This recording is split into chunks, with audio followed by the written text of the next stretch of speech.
We do not consider dentists and doctors the enemy here. The enemy is the fact that they are not reading the literature. The only crime that they commit is telling the people it's safe and effective when they haven't read the literature. So it's a betrayal of trust from the top down, not from the bottom up. And so the doctors, just as they are betrayed by the American Medical Association, and the dentists are betrayed by the American Dental Association, and both have been betrayed by the Health and Human Services, those doctors and dentists are betraying us, but they're very much at the end of two chains of command. And many of those bureaucrats in the middle do not challenge policy. If you've ever worked in the bureaucracy, you know to challenge policy is to risk your pension and your promotion and everything else, if you're perceived as a troublemaker. So once these decisions are made at the top, that decision, that policy filters out all across the country to the people that carry it out. Same with the American Water Works Association and all the water departments. The same with the American Dental Association. That feeds all its way down to all the local dental societies and dentists. So it's the people at the top that need the finger pointed at eventually. In the 70s, two scientists created a furor. Dr. Dean Burke, who was most famous in biochemistry for the famous Lineweaver-Burke plot, and Dr. John Yamayanis, a biochemist who worked for Chemical Abstracts. They got together and they looked at the cancer figures for 10 fluoridated cities and 10 non-fluoridated cities of a similar demography. And they found there was a higher cancer rates in the fluoridated cities. This generated a huge furor, and there are many attempts to discredit the studies and falsely accuse them of not controlling for age, sex, and so on. Now, what in the end it did was to trigger animal studies. The Congress, having listened to this furor, asked the National Toxicology Program to do animal studies.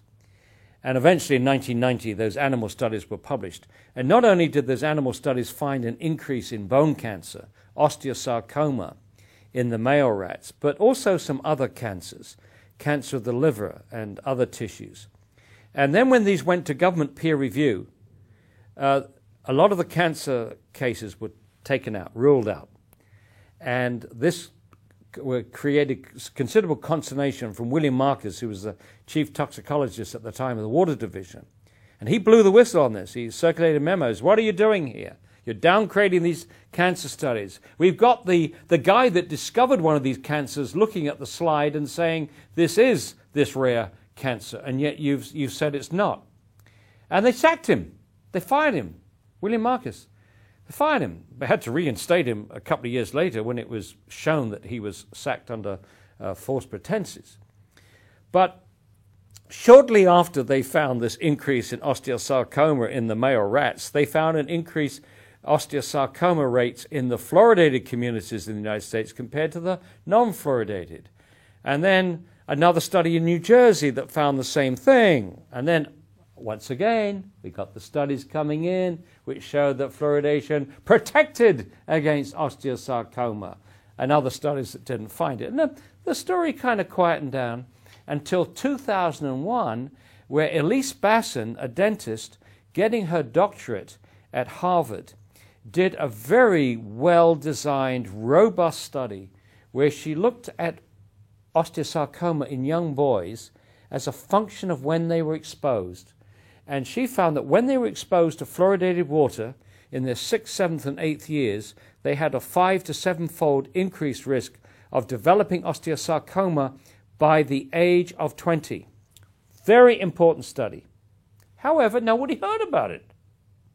Her boss at Harvard, Chester Douglas, who is a consultant for Colgate and also a well-known promoter of fluoridation, who produced that study in 1991, which said that actually fluoridation is protective against osteosarcoma. So it's interesting that the National Institute of Health chose this man to finance studies on osteosarcoma. For the next 3 years after Bassin had published, successfully defended her doctoral thesis, he had 3 opportunities, Douglas, to tell his peers, tell the scientific community, to tell the public that this finding had been found. Now, why was it important to do that? Well, osteosarcoma is frequently fatal. And so now you've got evidence that fluoridation may actually be killing people. Not a lot of people. It may be just a half a dozen in the whole country. But nonetheless, if Bassin was correct, fluoridation is killing a few people. And how many teeth would you have to save to justify one child dying of osteosarcoma? Well, Chester Douglas in 2002, after 1 year after this discovery, went to England. He talked to the British Fluoridation Society, which promotes fluoridation, and said, my work found no association between fluoridation and osteosarcoma. Oops-a-daisy, somehow forgot to mention his graduate students' work who had found the very opposite. And when he wrote to the National Research Council, who asked him about his work, again he said, my work shows no relationship between fluoridation and osteosarcoma. This time he put Bassin's thesis as a footnote, so he's covering his rear end, except he didn't say that her thesis contradicted what he was telling the NRC. Then, in 2006, Elise Bassin published her thesis with 3 other co-authors in Cancer Causes and Control, peer-reviewed, published study. In the same issue of the journal, Chester Douglas put in a letter discounting her study, saying his largest study would discount her findings and not to take them too seriously. I've never heard of a professor doing that to a graduate student before, but be that as it may, he promised the study for the summer of 2006, and we are still waiting. It's now the fall of 2010, nearly the winter of 2010. We are still waiting for Chester Goddo Douglas. We are waiting for Goddo. We are waiting for the study. Meanwhile, the promoters of fluoridation in Australia, in New Zealand, in England, in Canada, in the United States, in Israel, are using this promise of a study to negate concern about osteosarcoma. So much for their notion of what good science involves. You can use a promise in a letter to offset a well-designed, peer-reviewed and published study. And the US Public Health Service, incidentally, before any of these trials have been completed, and before there were any significant health studies published, endorsed fluoridation in 1950. So it wasn't scientific then. They didn't have the science. So obviously there were political forces operating then. And after the US Public Health Service endorsed, then in came the American Dental Association, American Public Health Association, eventually the American Medical Association. They all endorsed fluoridation, again, without the science on the table. Now, we mentioned some of the other things that happened in American history about this time. And Chris Bryson has written a brilliant book called The Fluoride Deception. And if you go to our webpage, you can see a 28-minute interview I have with Chris. It's very powerful. And basically, Chris's thesis, and he documents it very well, is there was collusion between the US Public Health Service and the Fluorine Lawyers Association. Now, there's something else happened that Chris didn't talk about. In 1949, the sugar lobby, the Sugar Research Foundation, said, we need to find a way to reduce tooth decay without reducing sugar consumption. And then they poured millions of dollars into nutrition departments in Harvard, Michigan, and other places. And the professors, one in particular, Dr. Fred Stair, did yeoman service for this food lobby, extolling the virtues of sugar, that Coca-Cola was a nutritious drink. This is coming from Harvard now. Coca-Cola is a nutritious drink. And fluoridation was obviously the best thing since sliced bread. Not only good for children, but good for adults, protecting their bones. So that was sugar money.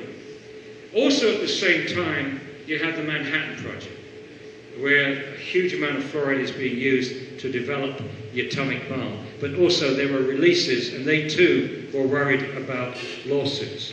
A very important factor here is that one of the emotive arguments used by promoters for fluoridation is to convince the public that you have to fluoridate for equity. We have to fluoridate so that we can get fluoridated water to everybody.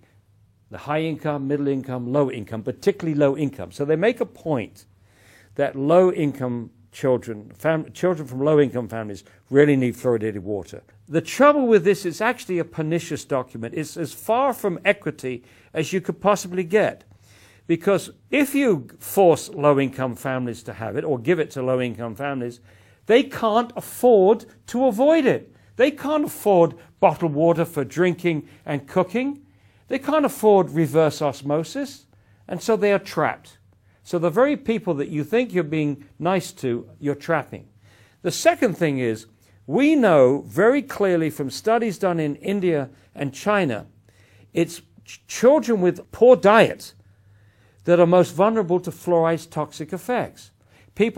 Children who have low vitamin intake, low minerals like very much calcium, magnesium, and low protein are very much more vulnerable to fluoride's toxic effects than children with a good diet.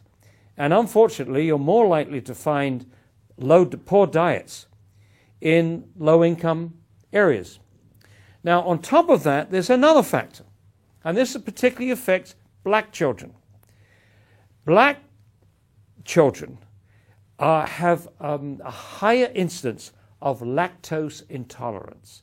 They can't drink milk or eat dairy products, which means that they have a low calcium intake. And we know, again from Indian studies, that calcium is, to a certain extent, a large excess of calcium is protective, to a certain extent, from fluoride's toxicity. So many black children do not have that benefit. And one of the places that this has shown up from the very beginning is that the dental fluorosis rates in black children is higher than in white children. And the latest report from the Centers for Disease Control confirms that fact. In fact, one of the highest cities in the United States for dental fluorosis is Atlanta, Georgia, which has a very high percentage of black families.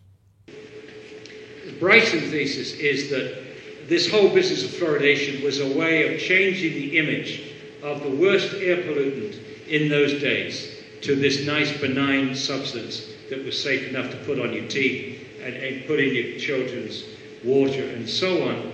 And they had the help of the most brilliant public relations expert of all time, Edward Bernays, the father of public relations and propaganda in the United States. Absolutely incredible. Engineering consent began with Edward Bernays. So there are some of the things that were operating. And now I want to throw you a little tidbit, and then I'll give it to Ray.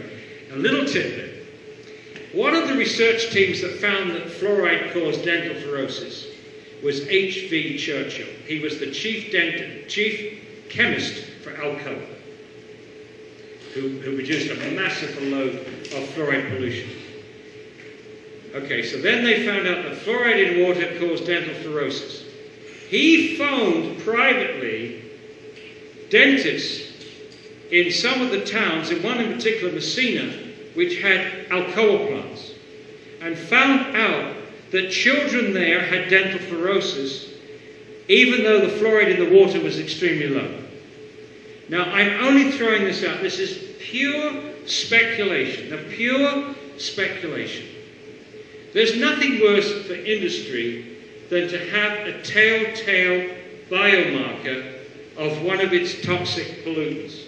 In lawsuits, it could be devastating. If the lawyer, can show that this family, the children have dental fluorosis, then you look around to see where the fluoride could come from, and if you're the only plant in the area that's producing fluoride pollution, you're in trouble. And you're in even deep trouble if someone could show something even worse than dental fluorosis, which I think they all suspected, by the way. Now, this is the speculation. And please, don't make too much of this.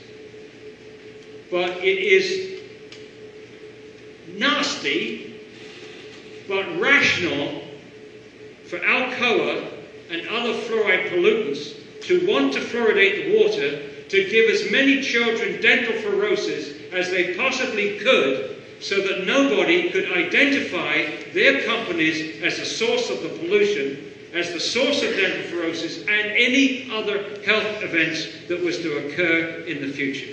That is total speculation. But I ask you to entertain the possibility. There's so many things wrong with fluoridation. First, it's unethical. You're forcing it on people that don't want it. That violates their informed consent. It's a lousy medical practice. You can't control the dose. You can't control who gets it and so on. Thirdly, the evidence that it works is very, very weak indeed. Most countries don't do it. Their tooth decay is just as good, if not better, than ours. There are many risks involved. The chemicals that they're using are not pharmaceutical grade. They're a hazardous waste material which hasn't been subjected to thorough toxicological testing. And what's more, it contains all kinds of contaminants from the same phosphate rock that they treat to get this material. It contains lead, it contains arsenic, it contains other toxic metals. It may even contain radioactive isotopes because they mine the same phosphate rock for uranium. If we just focus on one contaminant, arsenic, this means that we are knowingly adding a known carcinogen to the water supply. That's a no-no. The MCLG for arsenic is 0. The safe level for arsenic is 0.